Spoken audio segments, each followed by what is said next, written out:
कैसे हो फ्रेंड्स। कक्षा 10 हिंदी माध्यम हमारा छठा पाठ चल रहा है। अब उसमें हम देखेंगे कुतुब मीनार। कुतुब मीनार दिल्ली में स्थित सल्तनत कालीन स्थापत्य का उत्तम उदाहरण है। 12वीं सदी में इसका निर्माण गुलाम वंश के स्थापक कुतुबुद्दीन ऐबक ने शुरू करवाया था, जिसे उसकी मृत्यु के पश्चात उसके दामाद इल्तुतमिश ने पूर्ण करवाया। कुतुब मीनार 72.5 मीटर ऊंची है। उसके भूतल का घेरा 13.75 मीटर है, जो ऊंचाई पर जाने पर 2.75 मीटर हो जाता है। मतलब नीचे उसका घेरा बहुत भूतल में बहुत बड़ा है, 13.75 मीटर, और ऊपर धीरे धीरे छोटा छोटा छोटा होते जाते हुए लास्ट में 2.75 मीटर हो जाता है। कुतुब मीनार को लाल पत्थर और संगमरमर से बनाया गया है। उस पर कुरान की आयतें तराशी गई है। कुतुब मीनार भारत में पत्थरों से बनी सबसे ऊंची स्तंभ मीनार है। हम्पी, यहाँ पे जो आपको ये चित्र दिखाई दे रहा है फ्रेंड्स, वो कुतुब मीनार का चित्र है। मैं हर बार आप लोगों को बोलता हूँ कि चित्र आप खास ध्यान से देखें। परीक्षा में चित्र आ सकता है, चित्र देखकर आपको लिखना है कि ये किसका चित्र है। तो कुतुब मीनार का चित्र है, शायद उसके बारे में 2-4 लाइन लिखनी पड़े, तो भी आपको चित्र देखकर ही लिखना है, पर वो कहाँ पे आया है वो सब लिखना आवश्यक है। आगे देखते हैं हम्पी। हम्पी कर्नाटक राज्य के बेल्लारी जिले के होसपेट तहसील में स्थित है। हम्पी विजयनगर साम्राज्य की राजधानी थी। विजयनगर के शासक कला प्रेमी थे। उसके शासन काल में विजयनगर राज्य में स्थापत्य की विशिष्ट शैली का विकास हुआ। कृष्णदेवराय प्रथम के समय में यह स्थापत्य शैली सर्वोच्च शिखर पर पहुंची। स्थापत्य शैली माने वो पत्थरों को छोटे छोटे टुकड़े बनाकर या डिजाइन उसमें करके वो स्थापत्य कहा जाता है। तो सर्वोच्च शिखर पर पहुंची विजयनगर स्थापत्य शैली की मुख्य विशेषता विशाल पत्थरों को तराश कर बनाया गया था भव्य, ऊंचा और कलात्मक स्तंभ है। स्तंभ और स्तंभ वलियों पर देवों, मनुष्य, पशु, योद्धा, नर्तकी, वैराग्य के अत्यंत सुंदर और कलात्मक शिल्प तराशे गए हैं। विजयनगर साम्राज्य में हम्पी नगर में कृष्णदेव राय के समय में विट्ठल मंदिर और हजारा राम मंदिर का निर्माण हुआ। इसके उपरांत यहाँ विरूपाक्ष मंदिर, श्री कृष्ण और अच्युतराय के मंदिर भी आए हुए हैं। आगे देखते हैं हुमायूं का मकबरा। हुमायूं का मकबरा दिल्ली में स्थित है। वह मुगल कालीन स्थापत्य का श्रेष्ठ उदाहरण है। हुमायूं की मृत्यु के बाद उसकी पत्नी हमीदा बेगम ने इस मकबरा का निर्माण करवाया। मकबरे का निर्माण ईरानी शैली में हुआ है। यहाँ पे ये आपको खास ध्यान में रखना है कि मकबरा जो है वो ईरानी शैली में स्थित है। उसकी लिखावट जो है वो ईरानी शैली में है, बनावट, जिसमें लाल पत्थर के साथ सफेद पत्थर का उपयोग भी कुशलतापूर्वक किया गया है। अब देखते हैं आगरे का किला। ये सवाल तो बार बार पूछा जाता है। उत्तर प्रदेश के आगरा शहर में स्थित यह किला लाल पत्थरों से बना है, इसलिए उसे लाल किला कहते हैं। इस किले का निर्माण अकबर ने ईस्वी सन 1565 में करवाया था। आगरा के किले पर हिंदू और ईरानी शैली का स्पष्ट प्रभाव दिखाई दे रहा है। इस किले की दीवारें 70 फुट ऊंची है और किले का घेरा 1.5 मील है। उसके निर्माण में लाल पत्थर इस तरह कुशलतापूर्वक जोड़े गए हैं कि दीवार में वही कहीं भी दरार नहीं दिखाई देती है। अकबर ने किले के अंदर जहांगीर महल बनवाया है। जहांगीर महल में गुजराती और बंगाली शैली के स्थापत्य का प्रभाव स्पष्ट रूप से दिखाई देता है। शाहजहां ने अपने जीवन में अंतिम दिन यहीं बिताए थे। अब देखते हैं, ये जो चित्र दिखाई दे रहा है वो ताजमहल का चित्र है। हमारे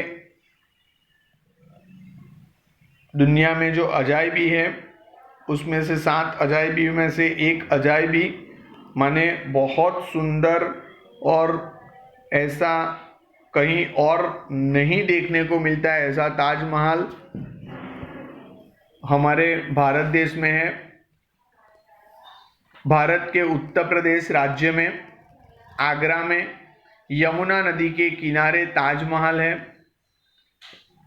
यह विश्व के 7 आश्चर्यों में से एक है। इसका निर्माण मुगल बादशाह शाहजहां ने अपनी बेगम मुमताज महल की याद में करवाया था।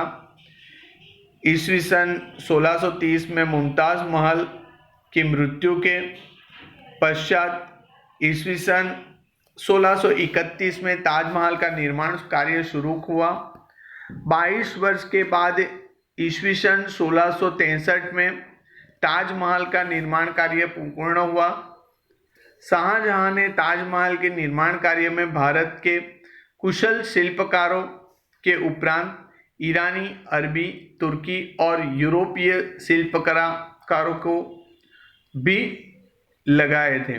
शाहजहां की इच्छा थी कि संसार के अद्वितीय मकबरों में ताजमहल की गणना हो और उसके द्वारा मुमताज महल का नाम जगत भर में अमर हो गया या हो जाए। यह संपूर्ण इमारत उत्तर से दक्षिण की ओर आयताकार में है। ताजमहल के मध्य में मुमताज की कब्र है और उसके चारों तरफ खूब ही सुंदर, बहुत सुंदर अष्टकोणीय जाली है। इसकी मेहराब पर एक उक्ति लिखी है, स्वर्ग में पवित्र दिलों का स्वागत है। ताजमहल भारतीय स्थापत्य कला की विरासत को गौरवान्वित करता है और देश विदेश के प्रवासियों के लिए यह अद्भुत आकर्षक का केंद्र बना रहा है। आगे देखते हैं, ये चित्र है लाल किले का। आप देख सकते हो जैसा नाम है वैसा ही किला है। हर साल 15 अगस्त और 26 जनवरी पर यहाँ हमारा राष्ट्रध्वज फहराया जाता है। देखते हैं अब लाल किले के बारे में जानकारी। दिल्ली स्थित लाल किला का निर्माण शाहजहां ने ईस्वी सन 1638 में करवाया था। लाल पत्थरों से तैयार इस किले में शाहजहां ने अपने नाम से शाहजहांबाद को बसाया था। इस किले के अंदर दीवाने आम मतलब आम जनता के लिए है। दीवाने खास वो मुख्य व्यक्ति जो होते हैं किले में रहने वाले, तो दीवाने आम में आम जनता होती है, उसका कुछ प्रॉब्लम है तो वो सॉल्व होता है। और दीवाने खास में जो महल के अंदर की जो बात होती है या बहुत कम व्यक्तियों के साथ बातें करनी होती है तो दीवाने खास के अंदर ये बातचीत होती है। इसके उपरांत रंग महल जैसी खूबसूरत इमारतें बनवाई थी। रंग महल में जब राजा को कुछ नाच गान वगैरह देखना है तो वो वहाँ पे जाते थे, उसको थोड़ा आराम भी मिलता था और ये सब मनोरंजन भी देख लेते थे।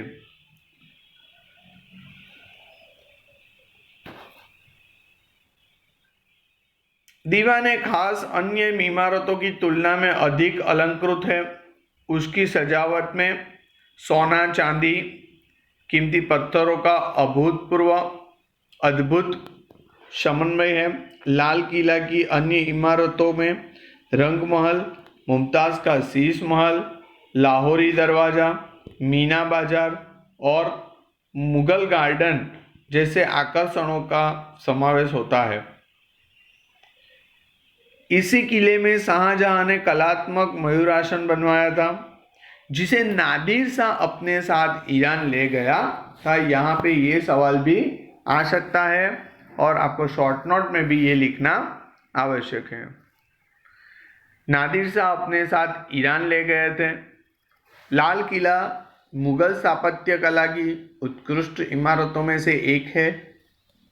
हर वर्ष राष्ट्रीय त्योहारों के प्रसंग पर इस किले पर से ध्वज वंदन किया जाता है। अब हम देखते हैं आगे फतेहपुर सीकरी। फतेहपुर सीकरी में है बुलंद दरवाजा।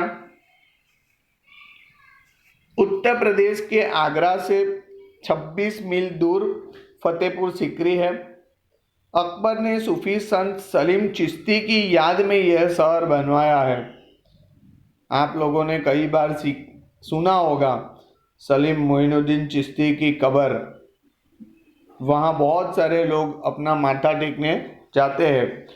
वह कई हिंदू लोग भी ये कब्र पे शीश नमाने चाहते हैं। अकबर ने सूफी संत सलीम चिश्ती की याद में यह शहर बनवाया था और उसे अपनी राजधानी बनाया था। सीकरी में इमारतों का निर्माण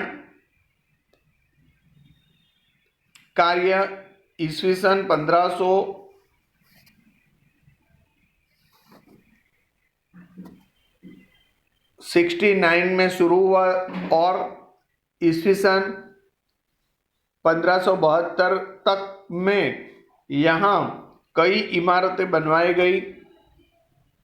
इन इमारतों में बिरबल का महल, बीबी मरियम का सुनहरा महल, तुर्की सुल्तान का महल, जामा मस्जिद और उसका बुलंद दरवाज़ा श्रेष्ठ है। बुलंद दरवाज़ा 41 मीटर चौड़ा है और 50 मीटर ऊंचा है। फतेहपुर सीकरी की दूसरी प्रसिद्ध इमारतों में जोधाबाई का महल, पंचमहल, शेख सलीम चिश्ती का मकबरा, दीवाने आम, दीवाने खास और ज्योतिष महल उल्लेखनीय है।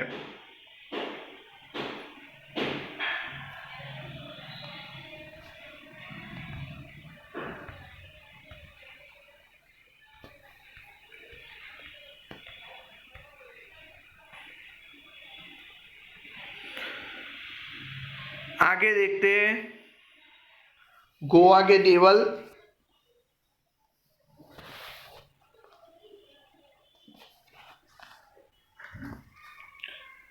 पुर्तगालियों के साथ मतलब पोर्टुगीजों के साथ ईसाई धर्म के धर्मगुरु भी भारत में आए थे। गोवा पुर्तगालियों की राजधानी थी, माने हम पोर्टुगीज बोलते हैं। यहाँ बेसालिका ऑफ बॉम जीसस था या बेसालिका ऑफ गुड जीसस डेवल चर्च पुराने गोवा में आए हुए हैं। यह सेंट फ्रांसिस जेवियर का पार्थिव शरीर सुरक्षित ढंग से रखा गया है। पार्थिव शरीर माने जो मृत्यु हो जाता है उसके बाद वो शरीर को बोला जाता है पार्थिव शरीर। बहुत बरसों पुराना है, फिर भी वो शरीर अभी भी कुछ खराब नहीं हुआ है। मतलब उसे एक पेटी में रख दिया है और पेटी के आजू बाजू के भाग में कांच के दरवाजे, कांच लगाए हुए हैं, तो हम वो कांच में से संत फ्रांसिस जेवियर का पार्थिव शरीर देख सकते हैं। कई वर्षों बाद उसका पार्थिव शरीर विकृत नहीं हुआ है, खराब नहीं हुआ है। उसके उपरांत गोवा में अनेक देवल है। गोवा अपने रमणीय समुद्र तट के लिए भी प्रसिद्ध है। बहुत सारे समुद्र किनारे हैं और वो सब किनारों को डेवलप किया है। बहुत सारी सुंदर सुंदर होटलें हैं और वो बीच भी बहुत सुंदर है। लोग वहाँ पे जाते हैं, भारत के लोग तो जाते हैं, पर विदेशी प्रवासी लोग भी वहाँ पे आते हैं। ये भी चित्र आप देख लो। तो वो चित्र किसका है? तो कि बेसिलिका ऑफ बॉम जीसस देवल है गोवा का। और इसमें किसका पार्थिव शरीर है? इसमें संत सेंट फ्रांसिस जेवियर का पार्थिव शरीर है। बहुत वर्षों पुराना है, फिर भी अभी तक उसको कुछ भी हानि नहीं हुई है, शरीर विकृत नहीं हुआ है। अब हम देखते हैं चांपानेर। गुजरात के पंचमहाल जिले में हालोर तहसील माने जिले में पावागढ़ की तलहटी में चांपानेर गांव बसा हुआ है। मोहम्मद बेगड़ा ने चांपानेर पर विजय प्राप्त करने के बाद कुछ समय के लिए चांपानेर को अपनी राजधानी बनाई थी और उसे मुहम्मदाबाद का नाम दिया था। चांपानेर में मोती मस्जिद, जामी मस्जिद और ऐतिहासिक किला है। चांपानेर की स्थापत्य कला और ऐतिहासिक महत्व को ध्यान में रखकर यूनेस्को ने उसे ईस्वीसन 2004 में वैश्विक विरासत के स्थलों की सूची में शामिल किया है। गुजरात की सांस्कृतिक विरासत के स्थल। गुजरात शिल्प स्थापत्य कला के क्षेत्र में महत्वपूर्ण स्थान रखता है।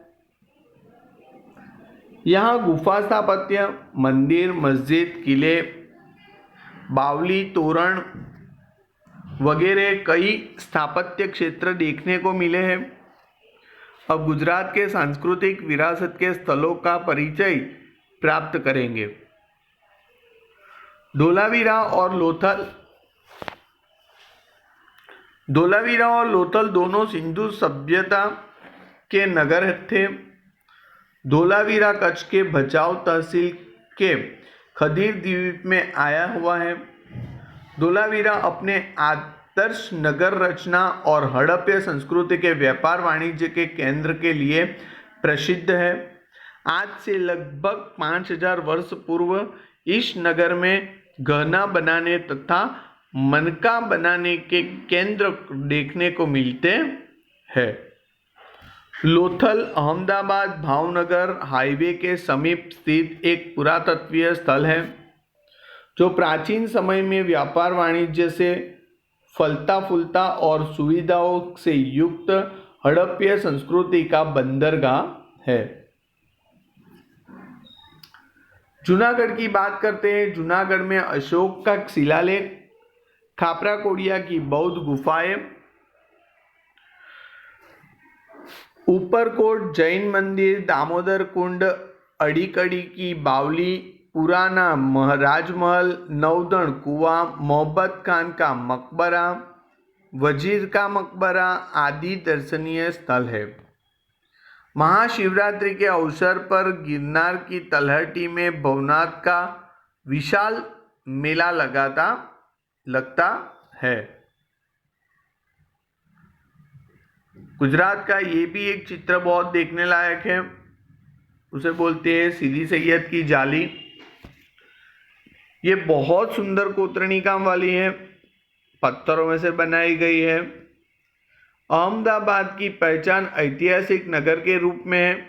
अहमदाबाद में भद्र का किला, जामा मस्जिद, रानी सिप्री की मस्जिद, सरखेज का रोजा, काकरिया तालाब, झूलते मीनार, सीदी सैयद की जाली, हटी सिंह का डेरा, रानी रूपमती की मस्जिद आदि दर्शनीय स्थापत्य है। शारंगपुर दरवाजा के बाहर राजपूत गोमतीपुर में स्थित झूलते मीनार अपने रहस्यमय कंपन के लिए प्रसिद्ध है। अतिशय बारीक और सुंदर वानस्पतिक और भौमितिक रचना के कारण सीदी सैयद की जाली प्रख्यात है। यहाँ पे देखते हैं, ये चित्र सीदी सैयद की जाली का है। कहाँ पे आया है? अहमदाबाद में आया है। आगे देखते हैं पाटन, वो है उत्तर गुजरात में आया हुआ है।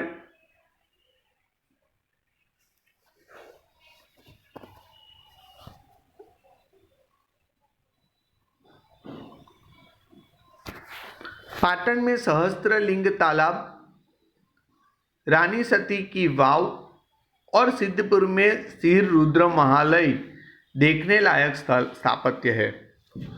पाटन से 26 किलोमीटर दूर आए हुए सिद्धपुर में रुद्र महल में भग्न अवशेष महल की भव्यता का परिचय देते हैं। भीमदेव प्रथम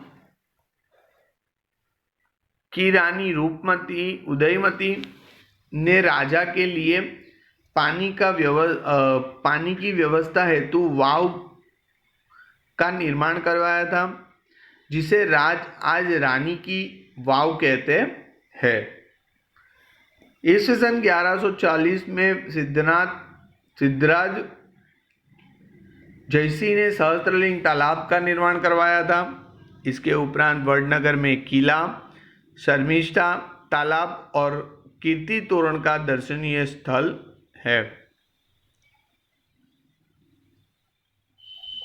स्थापत्य के 2 स्तंभों पर कमान जैसी रचना करके यह तोरण बनवाया गया है। मेश्वो नदी के किनारे स्थित शामलाजी मंदिर प्राचीन यात्रा स्थल है। उसकी स्थापत्य कला अजोड़ है।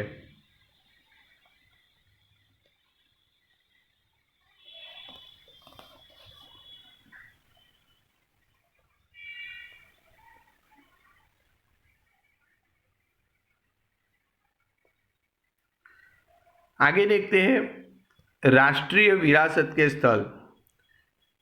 क्षत्रप काल दौरान गुजरात में कई स्तूप और विहारों का निर्माण हुआ था।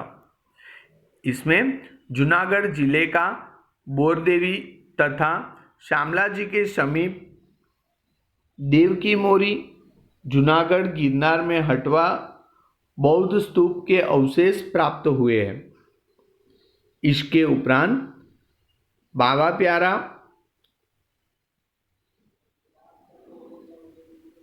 उपरकोट, खापरा कोडिया, खंभालीडा, तलाजा, शाणा, ढाक, जिंजुरीजर, कडिया डूंगर वगैरह स्थलों पर गुफा का स्थापत्य है।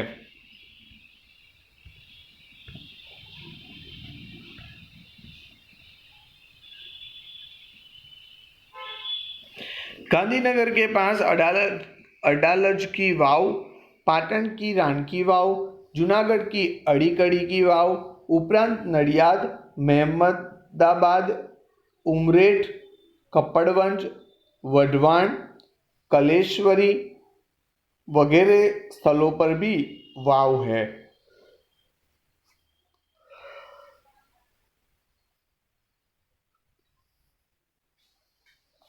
वाव माने क्या होता है कि कुएं जैसा होता है, पर उसमें सीढ़ियाँ होती है और बारिश के मौसम में वहाँ पानी इकट्ठा होता है। फिर जब गर्मी की मौसम शुरू होती है, तब वो पानी धीरे धीरे ख़त्म भी हो जाता है।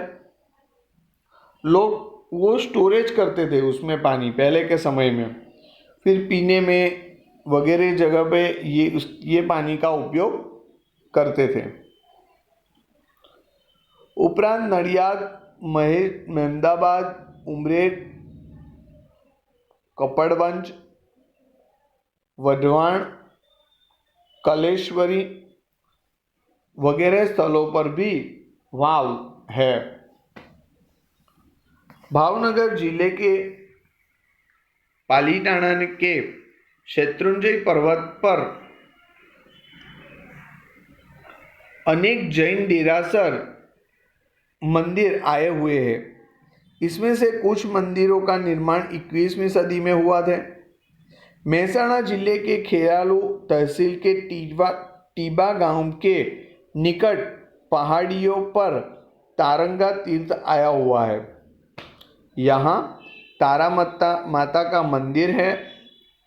गिर सोमनाथ जिले में स्थित सोमनाथ मंदिर और भूमि दर्शन, देवभूमि द्वारका का द्वारकाधीश मंदिर भव्य ऐतिहासिक विरासत वाला है। गुजरात की सांस्कृतिक विरासत की यह सूची अभी पूर्ण नहीं है। इसके अतिरिक्त अन्य स्थल भी है जो गुजरात की सांस्कृतिक विरासत को समृद्ध बनाते हैं।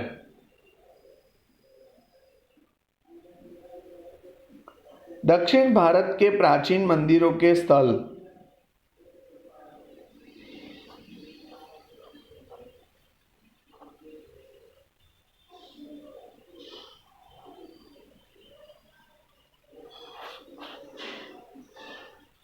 यहाँ पे आपको दिया है मंदिर का नाम और स्थल।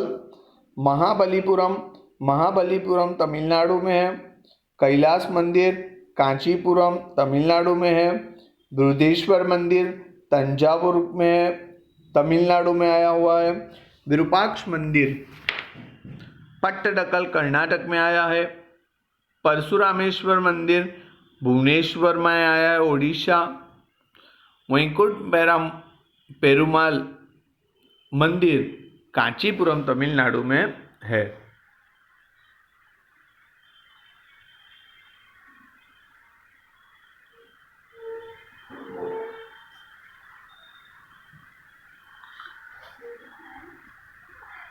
भारत में तीर्थ स्थल। प्राचीन समय में भारत तीर्थ भूमि रहा है।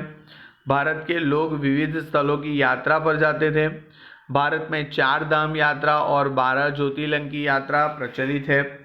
4 धाम में बद्रीनाथ, रामेश्वरम, द्वारका और जगन्नाथपुरी का समावेश होता है। इसके उपरांत 51 शक्तिपीठों का अमरनाथ की यात्रा भी महत्वपूर्ण मानी जाती है। गिरनार, शत्रुंजय और नर्मदा की परिक्रमा का भी विशेष महत्व है। भारत समृद्ध सांस्कृतिक विरासत का भंडार है। इस तरफ भारत के सांस्कृतिक विरासत के स्थलों ने विश्व में भारत को एक अलग पहचान दी है। देश विदेश के पर्यटकों भारत के स्थापत्य कला की मुलाकात के लिए नियमित